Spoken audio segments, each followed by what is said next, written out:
Hi hello friends, ಎಲ್ಲರಿಗೂ ನಮಸ್ಕಾರ. ಕನ್ನಡ ಲೋಕ ಚಾನೆಲ್ಗೆ ಮತ್ತೊಮ್ಮೆ ನಿಮಗೆಲ್ಲರಿಗೂ ಸ್ವಾಗತ. ಗೆಳೆಯರೆ, ನೀವು ಕೂಡ ರೈತರಾಗಿದ್ದರೆ ಕಿಸಾನ್ ಸಮ್ಮಾನ್ ಯೋಜನೆ ಕುರಿತಂತೆ ಬಂದಿರುವ ಮುಖ್ಯವಾದ ಮಾಹಿತಿಯನ್ನು ಈ ಒಂದು ವಿಡಿಯೋದಲ್ಲಿ ಹೇಳಿದ್ದೇನೆ. ದಯವಿಟ್ಟು ವಿಡಿಯೋನ ಪೂರ್ತಿಯಾಗಿ ನೋಡಿ. ವಿಡಿಯೋನ ಸ್ಟಾರ್ಟ್ ಮಾಡೋಕ್ಕಿಂತ ಮೊದಲು ಇದುವರೆಗೂ ಏನಾದರೂ ನೀವು ನಮ್ಮ ಚಾನಲ್ಗೆ ಸಬ್ಸ್ಕ್ರೈಬ್ ಆಗಿಲ್ಲ ಅಂದರೆ ಫ್ರೀಯಾಗಿ ಸಬ್ಸ್ಕ್ರೈಬ್ ಮಾಡಿ. ಕನ್ನಡ ಲೋಕ ಯೂಟ್ಯೂಬ್ ಚಾನಲ್ಗೆ ಪಕ್ಕದಲ್ಲಿ ಕಾಣಿಸುವ ಬೆಲ್ ಬಟನ್ ಕ್ಲಿಕ್ ಮಾಡಿ, ಆಲ್ ಎನ್ನುವ ಬಟನ್ ಒತ್ತಿ. ಇದರಿಂದ ಮುಂದೆ ನಾವು ಹಾಕುವ ಎಲ್ಲ ಹೊಸ ವಿಡಿಯೋಗಳನ್ನು ನೀವು ಮೊದಲು ನೋಡಬಹುದು. ಫ್ರೆಂಡ್ಸ್, ಈ ವಿಡಿಯೋಗೆ ತಪ್ಪದೆ ಒಂದು ಲೈಕ್ ಮಾಡಿ. ಬನ್ನಿ ಗೆಳೆಯರೆ, ವಿಡಿಯೋನ ಸ್ಟಾರ್ಟ್ ಮಾಡೋಣ. ಗೆಳೆಯರೆ, ಕೇಂದ್ರ ಮತ್ತು ರಾಜ್ಯ ಸರ್ಕಾರ ಈಗಾಗಲೇ ರಾಜ್ಯದ ರೈತರಿಗೆ ಹಲವಾರು ಹೊಸ ಹೊಸ ಯೋಜನೆಗಳನ್ನು ನೀಡುತ್ತಾ ಬಂದಿದೆ. ನೀವು ಕೂಡ ರೈತರಾಗಿದ್ದು ಯಾವುದಾದ್ರೂ ಯೋಜನೆಗಳಲ್ಲಿ ಲಾಭವನ್ನು ಪಡೆದುಕೊಳ್ಳದೇ ಇದ್ದರೆ ನಮಗೆ ತಪ್ಪದೇ ಕಮೆಂಟ್ ಅಲ್ಲಿ ಎಸ್ ಅಂತ ಒಂದು ಕಮೆಂಟ್ ಮಾಡಿ.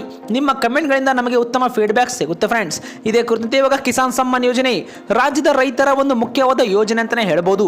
ನೀವು ಕೂಡ ಈ ಒಂದು ಯೋಜನೆಯಲ್ಲಿ 21 ಕಂತುಗಳನ್ನು ನಿಮ್ಮ ಒಂದು ಬ್ಯಾಂಕ್ ಖಾತೆಗೆ ಪಡೆದುಕೊಂಡಿದ್ರೆ ನಮಗೆ ಕಮೆಂಟ್ ಅಲ್ಲಿ ಎಸ್ ಅಥವಾ ನೋ ಎನ್ನುವ ಮೂಲಕ ನಿಮ್ಮ ಒಂದು ಅನಿಸಿಕೆಯನ್ನು ನಮಗೆ ಕಮೆಂಟ್ ಮಾಡಿ. ಕೇಂದ್ರ ಸರ್ಕಾರ ಈಗಾಗಲೇ ಈ ಒಂದು ಯೋಜನೆ ಮೂಲಕ ಒಟ್ಟು 42,000 ರೂಪಾಯಿಗಳನ್ನ ರೈತರ ಬ್ಯಾಂಕ್ ಖಾತೆಗಳಿಗೆ ಬಿಡುಗಡೆ ಮಾಡಿದೆ. ಹೌದು ಫ್ರೆಂಡ್ಸ್, ಒಂದು ಕಂತಿನಲ್ಲಿ 2,000 ರೂಪಾಯಿ, ಹಾಗೆ ಒಟ್ಟು 21 ಕಂತುಗಳು ಅಂದರೆ 42,000 ರೂಪಾಯಿಗಳು ರೈತರು ಈಗಾಗಲೇ ಈ ಒಂದು ಯೋಜನೆ ಮೂಲಕ ನೇರವಾಗಿ ಕೇಂದ್ರ ಸರ್ಕಾರದಿಂದಲೇ ಈ ಒಂದು ಹಣವನ್ನು ಕೂಡ ಪಡೆದುಕೊಂಡಿದ್ದಾರೆ. ಇವಾಗ ಇದೇ ಒಂದು ಯೋಜನೆ ಕುರಿತಂತೆ 22ನೇ ಕಂತಿಗೆ ಈಗಾಗಲೇ ನಮ್ಮ ರಾಜ್ಯದ ರೈತರು ಮತ್ತು ದೇಶದ ರೈತರು ಕಾಯ್ತಾ ಇದ್ದಾರೆ ಅಂತಾನೆ ಹೇಳ್ಬೋದು. ಆದರೆ ನಮ್ಮ ಕೇಂದ್ರ ಸರ್ಕಾರ ಇದೇ ಕುರಿತಂತೆ ಈ ಒಂದು ಯೋಜನೆ ಪಡೆಯಲು ಮತ್ತೆ ಇವಾಗ ಅರ್ಹತೆ ಏನಿರಬೇಕು ಮತ್ತು ಯಾವ ರೈತರಿಗೆ ಈ ಒಂದು ಮುಂದಿನ ಕಂತಿನ ಹಣ ಸಿಗುತ್ತೆ ಎಲ್ಲ ಒಂದು ಮಾಹಿತಿಯನ್ನು ಕೂಡ ಇಲ್ಲಿ ಬಿಡುಗಡೆ ಮಾಡಿದ್ದಾರೆ. ಹೌದು ಫ್ರೆಂಡ್ಸ್, ಈ ಒಂದು PM ಕಿಸಾನ್ ಸಮ್ಮಾನ್ ಯೋಜನೆಯಲ್ಲಿ ರೈತರು ಆರ್ಥಿಕ ಸಹಾಯವನ್ನ ಕೇಂದ್ರ ಸರ್ಕಾರದಿಂದಲೇ ಪಡೆದುಕೊಳ್ತಾರೆ. ಒಂದು ವರ್ಷಕ್ಕೆ 6,000 ರೂಪಾಯಿಗಳು ನೇರವಾಗಿ ರೈತರ ಬ್ಯಾಂಕ್ ಖಾತೆಗಳಿಗೆ DBT ಮೂಲಕ ಕೇಂದ್ರ ಸರ್ಕಾರ ವರ್ಗಾವಣೆ ಕೂಡ ಮಾಡುತ್ತೆ.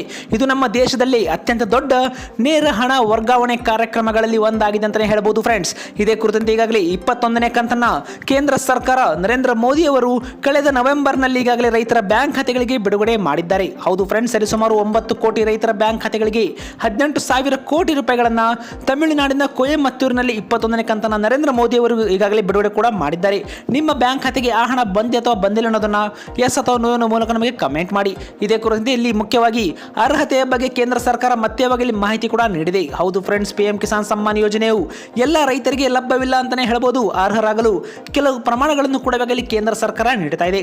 ರೈತರು ತಮ್ಮ ರಾಜ್ಯ ಅಥವಾ ಕೇಂದ್ರಾಡಳಿತ ಪ್ರದೇಶದ ಭೂ ದಾಖಲೆಗಳಲ್ಲಿ ತಮ್ಮ ಒಂದು ಹೆಸರನ್ನ ಹೊಂದಿರಬೇಕು. ಹೌದು ಫ್ರೆಂಡ್ಸ್, ಇಲ್ಲಿ ಕೇವಲ ರೈತರು ಸ್ವಂತ ಜಮೀನು ಇದ್ದವರು ರೈತರು ಮಾತ್ರ ಈ ಒಂದು ಯೋಜನೆಯಿಂದ ಮುಂದಿನ ಕಂತುಗಳ ಒಂದು ಹಣವನ್ನು ಕೂಡ ಇಲ್ಲಿ ಪಡೆದುಕೊಳ್ತಾರೆ. ಹೌದು ಫ್ರೆಂಡ್ಸ್, ಇದೇ ಕುರಿತಂತೆ 2 ಹೆಕ್ಟೇರ್ ವರೆಗೆ ಭೂಮಿಯನ್ನು ಹೊಂದಿರುವ ರೈತ ಕುಟುಂಬಗಳು ಮಾತ್ರ ಅರ್ಹರಾಗಿರ್ತಾರೆ ಎಂದು ಕೂಡ ಇಲ್ಲಿ ಕೇಂದ್ರ ಸರ್ಕಾರ ಈಗಾಗಲೇ ತಿಳಿಸಿದೆ.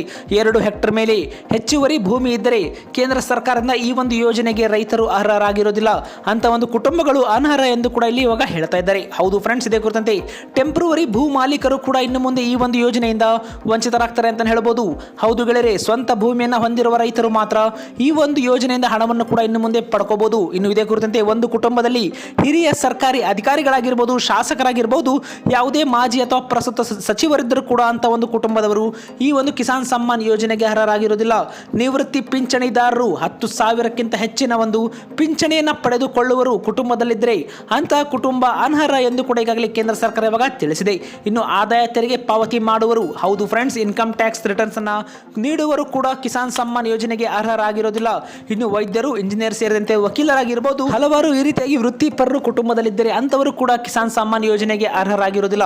ಗೆಳೆಯರು, ಈಗಾಗಲೇ ಕಿಸಾನ್ ಸಮ್ಮಾನ್ ಯೋಜನೆ ಬಡ ರೈತರಿಗೆ ಮಾತ್ರವೇ ಸೇರುವಂಗೆ ಈಗಾಗಲೇ ಕೇಂದ್ರ ಸರ್ಕಾರ ಹೊಸ ನಿಯಮಗಳನ್ನು ಕೂಡ ನೀಡಿದೆ. ಇದೊಂದು ರೈತರಿಗೆ ಮುಖ್ಯವಾದ ಮಾಹಿತಿಯಾಗಿತ್ತು.